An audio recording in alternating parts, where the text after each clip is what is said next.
What's up, guys? How you guys doing? Hopefully, everything's going well. I gotta say, Night of Champions is coming tomorrow, less than 24 hours away. Well, for me, it's only in 21 hours, but for you guys, probably either way, it's 21 hours away, and pretty much it's gonna be pretty epic Night of Champions. Some matches, some matches, they don't care. Like I'm gonna start off with Big Show versus CM Punk. I gotta say, the Straight Edge Society is starting to fall apart, and Luke Gallows, coming back with still Luke Gallows, and he dropped his Straight Edge gimmick ever since leaving his Straight Edge Society's alliance, and CM Punk, now has nothing to do with him as much. So, pretty much, I'm tired of how Luke Gallows is continuing to get embarrassed, losing to MVP and losing to competing against very popular faces. It's just so much for the crowd. It's just very embarrassing. But anyway, CM Punk gives a Big Show.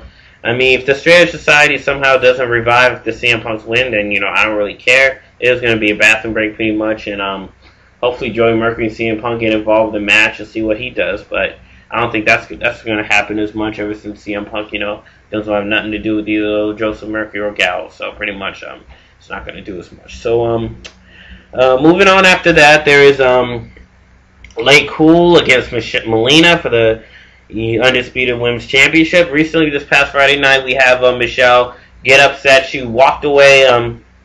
Late Cool was so frustrated. She said she's not going to get involved in Michelle McCool's match because Caval stated to Layla that, Layla, all it says Michelle McCool. So I wouldn't be too surprised if they split up. I mean, that's what's coming, but we always get the opposite of what we expected. So I'm expecting the unexpected. Like I said on my tweets, that Late Cool or Miss Layla will unwittingly help Michelle to win both the Undisputed Divas Championship. Then Layla will be proud to hold one of the titles, pretty much. So I wouldn't be surprised if that's going to do anything. Or if either way, the GM may force Layla to defend her title because she's the original title holder. That's just getting ridiculous. There's some WWE Universe fans who are just kissing up to Late Cool pretty much, and that's what's going to get Late Cool going. So, many people think, and realistically, that Late Cool should end because it's starting to get boring now. They haven't been doing anything on SmackDown, but now they are, with Rosa Mendes now finally competing in matches.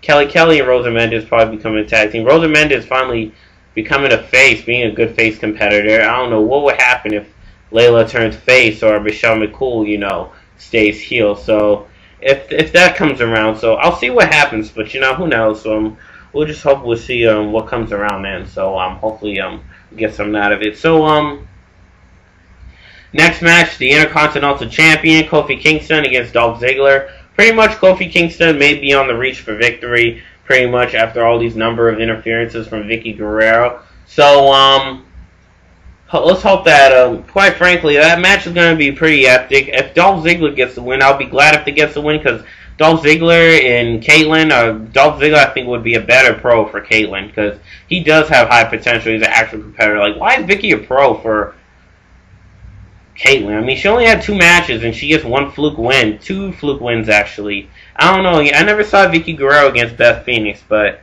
I'll see that this time around. But pretty much, Vicky Guerrero, Vicky Guerrero may cost the match, and then also will cost a heat between Ziggler and Vicky Guerrero one way or another. And Kofi Kingston win, then yay, that'll be a huge celebration. But Kofi Kingston's next rivalry. Hopefully Jack Swagger would go back into the title hunt for the Intercontinental Champion. And I gotta say, hopefully that happens at any time around, pretty much.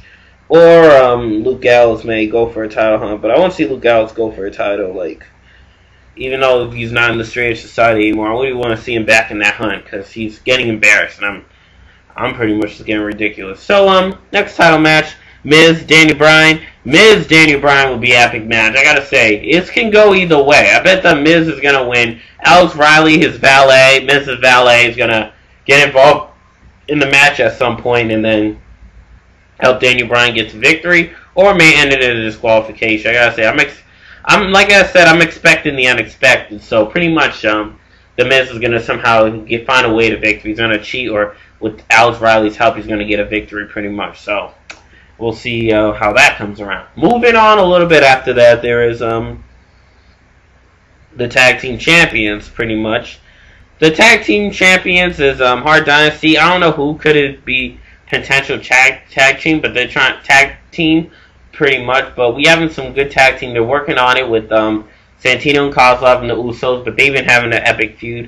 And I gotta say, I really like it. The feud has been epic, but I gotta say this Tamina and Santino thing is really dying me out. But hopefully they don't stretch that too far. Hopefully Tamina winds up attacking Santino and help the Usos at some point. But that's what I'm hoping to expect. But that's what I have a feeling that may happen this time around. So I won't be too surprised with that. But with Drew McIntyre and Dashing Cody Rhodes and another tag team, I think it could be one of the Nexus members. I think one of the Nexus members could be holding the titles, and they could, if they become tag team champions, they could simultaneously hold the titles pretty much with either Heath Slater or Justin Gabriel, or if Sheffield didn't get that injury, it'd be Sheffield or Tonga, because they look like high potential tag team contenders. I gotta say, I was really pleased with that, but hopefully it'll be Heath Slater, Justin Gabriel at some point. That's what I've been hearing, but it could be one or two of the members of the Nexus. I wouldn't be too surprised if that comes around. So I'll see if that can come up. I'm hoping to see Night of Champions at some point. So moving on, there's a WWE Championship match. John Cena against Randy Orton. No, John Cena, Randy Orton, Sheamus, Jericho, Edge, Barrett, the leader of the Nexus, in the six-pack challenge. If the Nexus winds up turning on the Wade Barrett, then that'll be the end for Nexus, but Nexus ain't going to be going on anywhere until they quietly dissolve and they decide to make room for, I don't know if they're going to have Nexus 2.0, but apparently with Sheamus, now it's elimination six-pack challenge. Now anything can happen. Sheamus may get eliminated at some point, but we don't want to see John Cena WWE champion again. If he does, and then The Miz cashing in his money in the bank and pulls it upset on John Cena, I gotta say that feud would be more epic, because The Miz has came out more tougher and more competitive, and he's really proven a lot to the crowd that he deserves to be taken seriously. So pretty much I'm not too surprised with that if The Miz becomes WWE champion, but if he does win both and have both titles, then that'll be a further proof that he's Mr. Monday Night Raw. So he's really proven a lot for the crowd. His promos are great. I don't know anybody who hates his promos. Like, his promos have been great. That's why they put him Money in the Bank, and he's this overrated guy. But now, when I saw one of his promos, it's really, really proven a lot that he deserves to be taken seriously. He's been mistreated ever since being host, Diva Search. But I gotta say, I wouldn't say Miz was a horrible Diva Search, but he was a great Diva Search. I think he's great because he's really doing a good job passing the time, and that's one thing but I think he could have been a better host. But luckily enough, pretty much enough that The Miz may win both titles and really prove a lot to the crowd. So at any point, but Chris Jericho, I think Chris Jericho may have potential to win.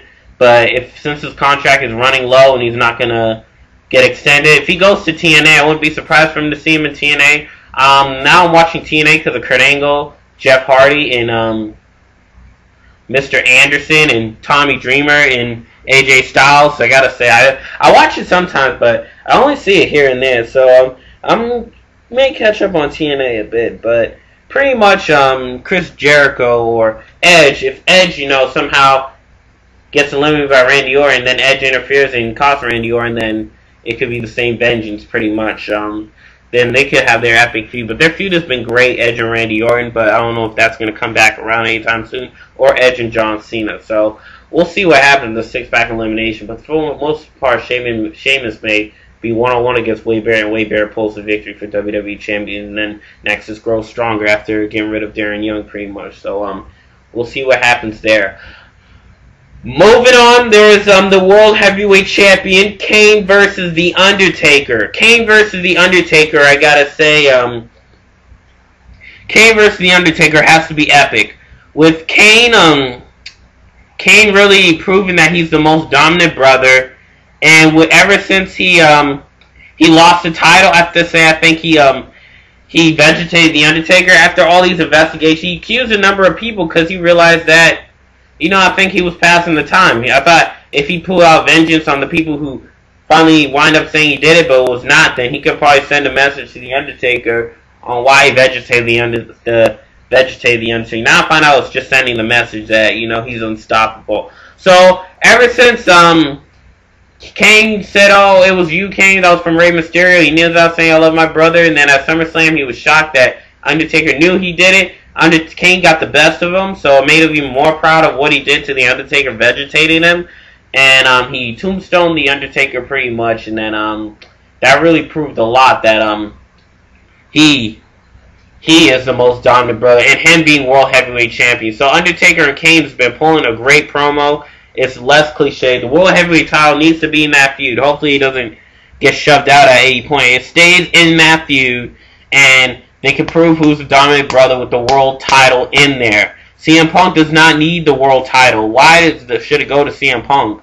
Like, he might lose it to the Big Show at any point. Like, he's continued to dominate the Straight Edge Society, or he continues to beat them nonstop. So I wouldn't be too surprised for the Big Show to win world title. But I gotta say, Kane has been more interesting with the world title. Undertaker, and they made the feud even more interesting. It's not just the same old, oh yay, Kane and Undertaker feud. Kane admits he did it, and then he becomes so proud of what he did. It's like Triple H and Shawn Michaels' continuous feud, except Triple H injured Shawn Michaels despite Shawn Michaels' victory, and then Triple H came sent a message Shawn Michaels returns in November. So I don't see it as that, because the Triple H's investigation was overly brief, and it was clear that he did it at one point, but I didn't even know that. But I knew Kane was going to do it. It's like Kane vegetated the Undertaker, so it wasn't too surprising to me. So Kane really getting the best of the Undertaker really made him more proud that he vegetated the Undertaker, and with him and his stupid evil laughter and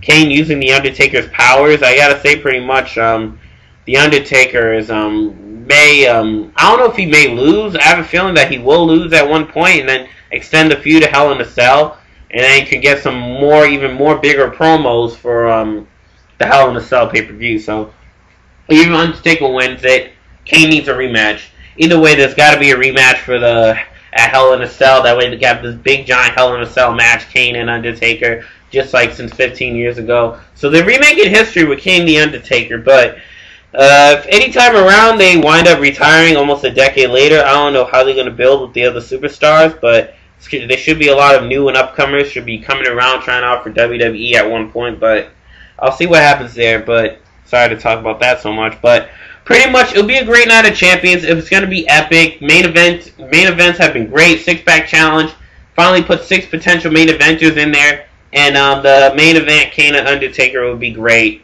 Unification Championship, like I said, Michelle McCool is going to win at one point. I have a feeling then she's going to give the title to Layla, and then they're going to be yay. So I'm expecting unexpected with that, but Kofi Kingston, but pretty much Kofi Kingston may get the win pretty much. So that's my thoughts for Night of Champions. Hopefully you guys enjoy the Night of Champions. Hopefully it goes epic. So Surrender Extreme. Peace out.